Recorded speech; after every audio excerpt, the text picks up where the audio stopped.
예, 오늘 말씀의 제목은 기도가 고난을 기념이 되게 합니다 라는 제목으로 은혜를 나누려고 합니다. 시편을 읽다 보면 어디선가 보았던 것 같은 그런 기시감이 자주 듭니다. 분명히 어디서 읽어보았던 것 같은데 맞습니다. 이전에 저희가 읽었던 나눴던 시편 40편 13절보다 17절의 내용이 이 시편 70편의 내용과 같은 내용입니다. 시편에는요 같은 내용임에도 불구하고 몇 단어만 달라지고 다른 편에 게시된 경우가 종종 있습니다. 시편 14편과 53편도 그렇고요. 이후에 나눌 시편 108편은 57편의 내용과 60편의 내용이 합해져서 쓰여집니다. 그러니까 시편 안에는 반복된 시들이 있다는 것이죠. 그러나 이 완전히 인용하는 것만 그럴까요? 그렇지 않습니다. 주제가 계속 반복이 됩니다. 깊게 들어가면 내용적으로는 계속해서 똑같은 내용을 담는 것을 볼 수 있습니다. 시편에는 몇 가지 주제가 있습니다. 공동체 탄원시, 개인 탄원시, 찬양시, 지혜시, 율법시. 시는 150편이 되는데 주제는 몇 개가 되지 않아요. 그래서 어쩔 때는 내용이 다른데도 기시감, 어디서 본 것 같은데 라는 생각이 들곤 합니다. 그래서 시편은요 독립된 150편의 시를 게시했다기보다는 일관전 정서가 있습니다. 그래서 했던 기도를 계속해서 반복하는 몇 가지의 기도 제목을 계속해서 반복하는 어떤 우리네 모습과 많이 닮아 있다는 거예요. 이 말이 시편 1편부터 쭉 따라오셨다면 무슨 말일지 아실 거라고 생각이 됩니다. 다윗은요 개인의 힘으로는 뚫을 수 없었던 삶의 위기를 탄원으로 그렇게 간절하게 하나님 앞에 올려드렸습니다. 시로, 노래로 만들었습니다. 자주 읊조렸기에 우리 70편 이제 중간을 넘어가는 이 중간에도 이 기도 앞에서 익숙한 느낌을 받는 것이죠. 아마 성도가 하나님을 향해서 가장 반복하는 고백이 이와 같지 않나 싶습니다. 하나님은 세심한 분이시기 때문에 우리가 잊은 기도도 다 기억하시는 분이십니다. 우리가 그냥 에이 똥 밟았네 이런 마음으로 그냥 내뱉은 모든 말도 하나님은 다 듣고 우리 인생의 끝날까지 기억하시는 분이라는 거예요. 하늘을 향해 단마디 내뱉었던 탄식도 다 기도로 기억하십니다. 그런데 문제는 우리예요. 1시간을 기도해 놓고도 마음이 놓이지가 않습니다. 돌아서면 기쁨으로 돌아서면 다시 스물스물 올라오는 염려 때문에 계속해서 하나님 앞에 올려드릴 수밖에 없는 것입니다. 다윗도 그런 것입니다. 다 그런 것은 아니지만 마음의 괴로움이 있을 때 할 수밖에 없을 만큼 다 모든 것을 다 해봤을 때 우리는 기도밖에 할 수 없는 상황을 맞이하게 된다는 거예요. 그래서 본문은 정말로 짧은 시입니다. 시편을 돌아봐서도 짧은 시임에도 불구하고 그 전에 다윗이 고백했던 수많은 고백들이 동시에 떠오르는 묵직한 고백이기도 합니다. 그리고 성경에 기록되었던 다윗의 인생을 안다면 한마디 한마디 문장이 얼마나 무거운 무게를 지고 있는지 아실 것입니다. 오늘 이 시는 탄원시입니다. 그런데 탄원시 중에서 가장 순수한 성격을 갖고 있어요. 왜 제가 순수한 탄원시라고 말하고 있느냐? 여기에는 탄원 말고는 아무것도 없기 때문입니다. 회복의 기록도 없어요. 심지어 시편에서 가장 먼저 나온 탄원시는 몇 시냐면요 3편입니다. 근데 3편을 보면 어떤 주제로 되냐면 여호와여 나를 치는 자가 너무 많고 조롱하는 자가 너무 많다고 탄원해요. 오늘의 내용과 비슷하죠. 그런데 하반부에 가면 뭐라고 다윗이 고백하냐면 내가 자고 누워 깰 만큼 평안해졌다. 여호와께서 나를 붙드시니 천만인이 나를 애워싸 진친다 할지라도 나는 두려워하지 않으리로다. 이렇게 신앙 고백을 하는 것으로 3편이 마무리가 되는데 오늘 시에서는 처음부터 끝까지 그 고백이 없어요. 하나님 믿음으로 내가 서겠습니다 라는 말을 못하고 찬양하겠습니다 라는 말도 못합니다. 그저 탄원하고 있는 거예요. 심지어 그 찬양의 성격을 가진 4절에 내가 위대하다고 고백하게 하소서라는 말도 하나님은 내가 위대하다고 말하겠습니다가 아니라 이 고백이 안 나오니까 차마 나오지 않으니까 위대하다고 고백하게 도와주세요 라고 말하는 거예요. 찬양도 내 입으로 못하는 그런 급박한 상황인 것입니다. 다윗은 하나님 앞에 철저히 연약함을 고백하고 있습니다. 1,000,000원이 둘러싸도 내가 넘어지지 않겠다고 고백한 사람이었지만 지금은 이리도 유약한 상황입니다. 그래서 예수님은 우리에게 맹세하지 말라고 하셨나 봅니다. 우리가 혈기로 다 할 수 있을 것 같지만 우리의 머리카락 한 알도 희거나 검게 하지 못하는 존재이기 때문에 찬양조차 하지 못하는 그런 상황에 놓일 수도 있는 우리이기 때문에 하나님은 내가 이렇게 살겠습니다. 저렇게 살겠습니다. 나 이런 사람입니다. 나 앞으로 이렇게 하겠습니다. 라는 고백조차 자제시키신 것 같아요. 베드로가 그랬죠. 다 주를 버릴지라도 나는 주를 버리지 아니하겠습니다. 그때 그 마음의 진정성이 가짜였을 리가 없습니다. 모든 것을 다 버리고 주를 쫓아갔을 것입니다. 그러나 그가 그 미래를 이룰 수 있었습니까? 이루지 못하였습니다. 하나님 앞에 우리가요, 제가 신학교를 입학했을 때 동기들이 거의 100여 명 가까이 됐는데 목회를 하는 지금 친구가 얼마 지금 이미 40도 안 됐는데도 지금 8명밖에 안 돼요.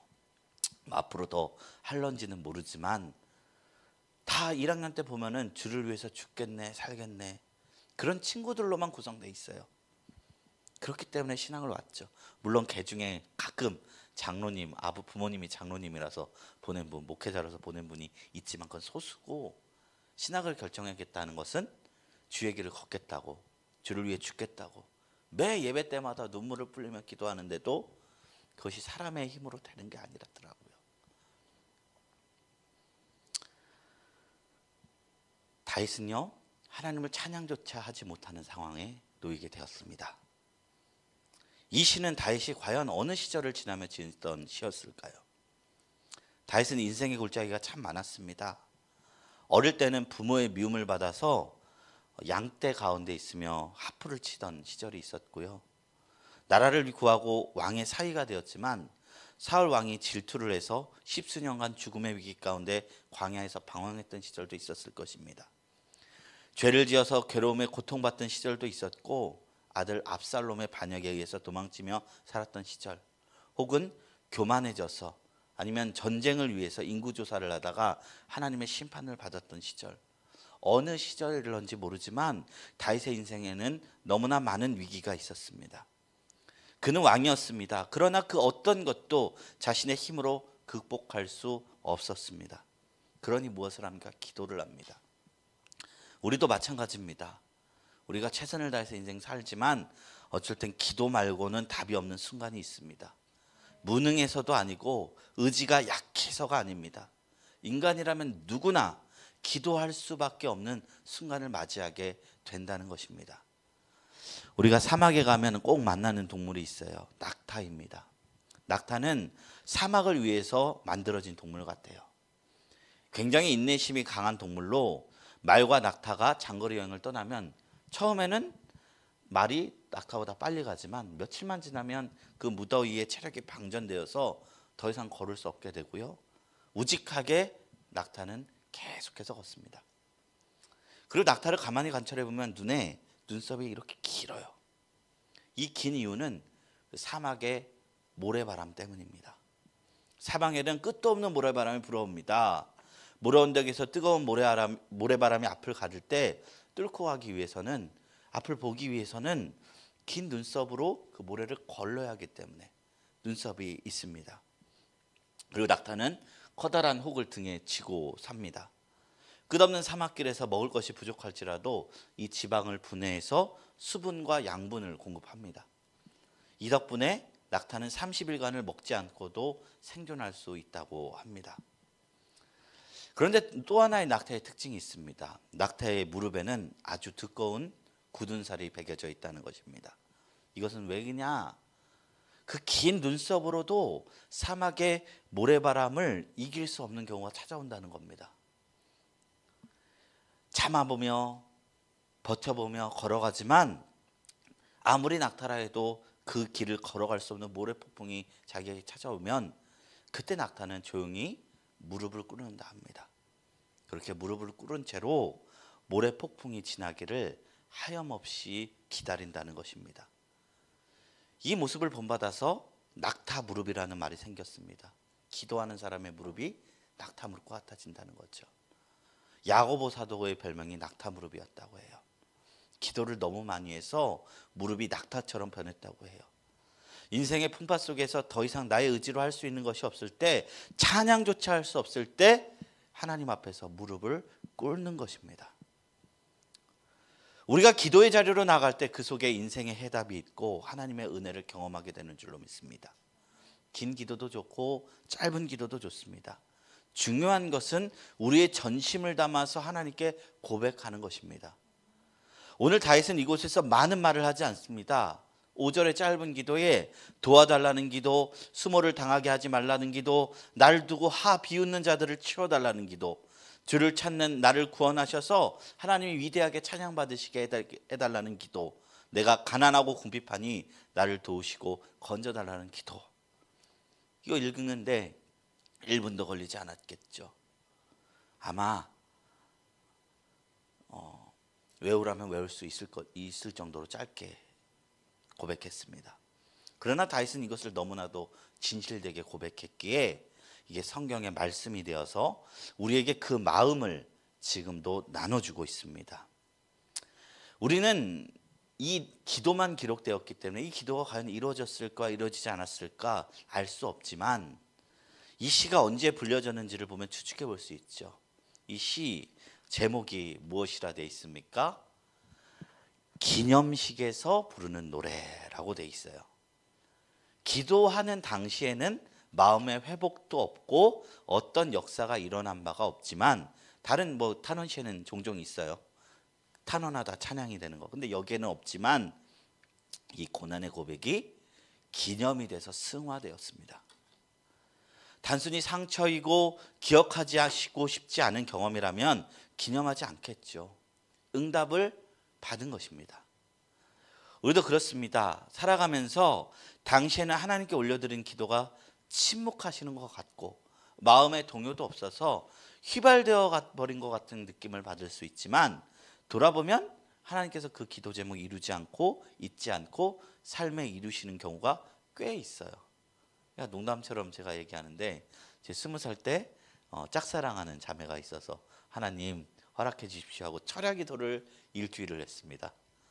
근데 하나님이 침묵하시다 한 일주일쯤에 저 자매는 네 짝이 아니다 라는 마음을 주셨어요. 근데 철야를 7일 동안 했기 때문에 제가 그 마음이 하나님의 음성인지 너무 분명하게 분별이 되는 거예요.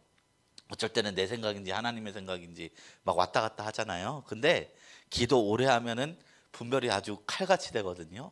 아시겠지만 아니라는 말씀 주는데, 내 생각이 하고 치부되기에는 너무 분명해서 제가 하나님 앞에 왜 아닙니까? 라고 기도했는데 그 후로는 침묵하셔요.